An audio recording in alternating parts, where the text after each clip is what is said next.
और अभी मैं आपके सामने अपनी ताज़ा आई किताब शब्द गुलेल से एक लघु कथा पढ़ रहा हूँ।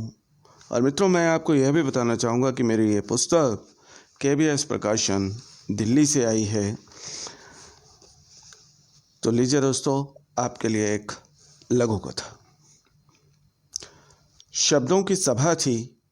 कई शब्द बहुत मोटे हो गए थे, कुछ निराश थे, तो कई शब्द ऐसे घिसे गए थे जैसे एक ही कपड़ों में 2-4 घुसे हों। कृशकाय तो कुछ चमक रहे थे।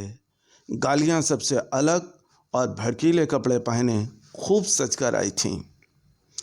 ओ बहन देशभक्ति, कैसी हो?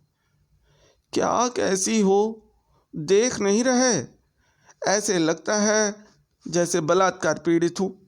नेता वादा करता है और पुरानी प्रेमिका सा भूल जाता है। उसने उदासी और गुस्से में कहा।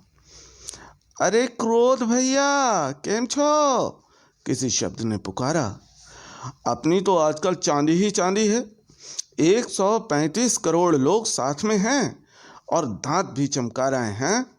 दोगले हो गए हैं। वह भी मुंह फेर कर पानी पीने लगा। ओए वादा साहब, कैसी कट रही है? कट रही है? अरे जीना मुश्किल है। सिर्फ चुनावों में काम आता हूँ, फिर लोग भूल जाते हैं। रूमाल बन गया हूँ गंदी सोच पोंछने के लिए। और वह भी अपना चाय का कप उठाकर कुर्सी पर बैठ गया। तभी देखा कि एक मैली कुचैली स्त्री कोल्ड ड्रिंक उठा रही है। ओ प्रतिष्ठा, क्या हाल बना रखा है तुमने? यहाँ तो बख्श दो मुझे। जिसे देखो मुझे ही प्रश्न बना रखा है। मैं तो किसी को नहीं भाती। जिसे देखो मुझे ही दांव पर लगाता है। द्रौपदी से भी बुरा हाल है, न पक्ष की न विपक्ष की। चाहो तो परिणाम से पूछ लो। क्यों भाई परिणाम? ये प्रतिष्ठा क्या कह रही है? यार कुछ मत पूछो, आजकल बहुत बुरा हाल है। हर कोई अपने पक्ष में रखता है मुझे, और जीतने के बाद भूल जाता है कि उनकी गलतियों के क्या परिणाम आएंगे। गलतियों से प्यार हो जाता है सबको, कोई मेरी परवाह नहीं करता। भाइयों और बहनों, डिक्शनरी की आवाज़ से सब चौंके और सुनने लगे।